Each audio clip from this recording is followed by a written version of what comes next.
आदाब नाजरीन, मैं हूं आपका मेज़बान रहीम अहमद खान और आप इस वक्त मुलाहिजा फरमा रहे हैं तस्नीम टीवी। नज़र डालेंगे सुबह की तमाम बड़ी खबरों पर। शुमाली दिल्ली के सदर बाजार इलाके में एक 40 साल शख्स को मुबीना तौर पर कुछ लोगों ने मारा पीटा, जिसके सबब उसकी मौत हो गई। पुलिस से मिली इतला के मुताबिक उन्हें इतवार को लीडी बाजार डंग अस्पताल से खबर मिली कि एक शख्स को जख्मी हालत में दाखिल किया गया है।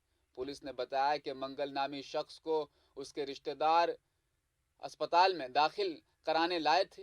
एक सीनियर पुलिस अफसर ने बताया कि भवन के मुताबिक जो अस्पताल लाया था, सुबह 5 बजे वो अपने वालिद से मिलने जा रहा था, जो सदर बाजार के शिव मार्केट में सिक्योरिटी गार्ड भी है। उसने अपने चचा मंगल को रुई मंडी के करीब खूनी हालत में लथपथ देखा, बेहोशी की हालत में देखा। Deputy commissioner of police Sagar Singh कुलसी ने कहा कि भवन ने मंगल को लीडी बोर्डिंग अस्पताल में दाखिल करा दिया है, लेकिन वहां उसकी मौत हो चुकी है। रूस यूक्रेन के दरमियान जंग की वजह से यूक्रेन में अफरा तफरी का माहौल है। इस अफरा तफरी के माहौल में अभी भी कसीर तादाद में भारतीय तलबा यूक्रेन में फंसे हुए हैं, जिसे भारतीय तलबा की बाहिफाजत वापसी और दोनों मुमालिक के दरमियान जंग के खात्मे के लिए आज शाही ईदगाह में दुआया प्रोग्राम का एहतमाम किया गया था, जहां कसीर तादाद में लोगों ने शिरकत की और जंग के खात्मे के लिए दुआएं की। कौमी दारुल हुकूमत दिल्ली के हजरत निज़ामुद्दीन इलाके में वाक़े तबलीगी जमात के मरकज़ को मरकज़ी हुकूमत ने पूरी तरह से खोले जाने की दिल्ली हाई कोर्ट में मुखालफत की है।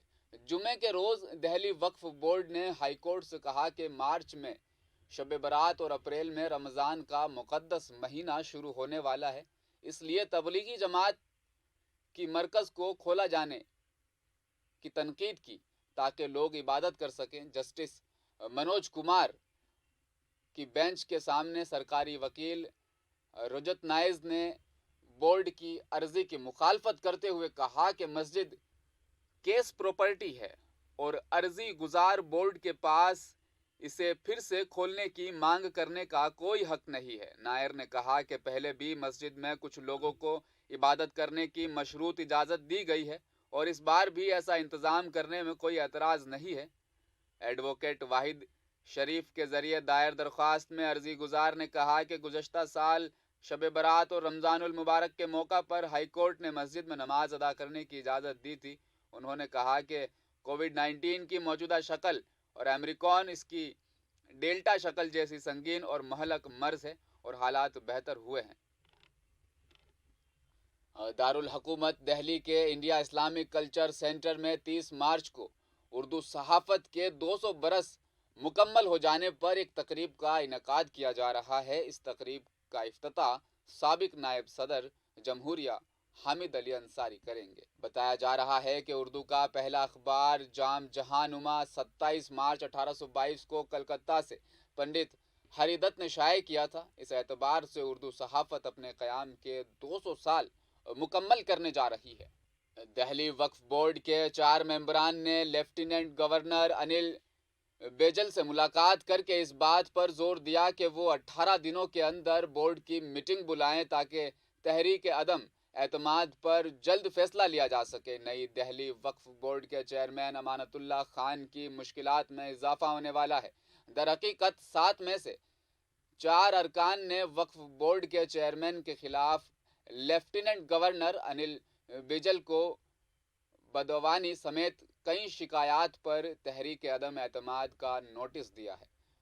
बता दें कि 4 मेंबरान ने लेफ्टिनेंट गवर्नर अनिल पर जोर दिया है कि वो 18 दिनों के अंदर बोर्ड की मीटिंग बुलाएं ताकि तहरीक अदम एतमाद पर जल्द फैसला लिया जा सके। भारतीय तहजीब में इश्क की बातें इशारों, कहानियों, तशबीहात और इस्तिआरात में कही जाती है, जबकि मगरबी तहजीब में इश्क का इजहार बिलावास्ता खुलकर किया जाता है। नई दिल्ली कौमी दारुल हुकूमत दिल्ली के सेंट स्टीफर्ड कॉलेज में उर्दू शायरी में इश्क की ईमानी कैफियत पर एक प्रोग्राम का इनेकाद किया गया, जिसमें मारूफ अदबा शोरा ने शिरकत की और अपने ख्यालात से सामीन को महजूज किया। इस मौका पर दिल्ली यूनिवर्सिटी شعبہ اردو کے سابق صدر معروف افسانہ نگار پروفیسر عین کنول نے اپنے صدارتی خطاب میں کہا کہ ہماری تہذیب میں عشق کی باتیں اشاروں اور تشبیہات اور استعارات میں کہی جاتی ہے، بلکہ مغربی ممالک اس سے جدا ہے۔ صبح کی تمام بڑی خبروں میں فی الحال اتنا ہی۔ مجھے دیجیے اجازت، آپ دیکھتے رہیے تسنیم ٹی وی، اپنا خیال رکھیے گا، اللہ حافظ۔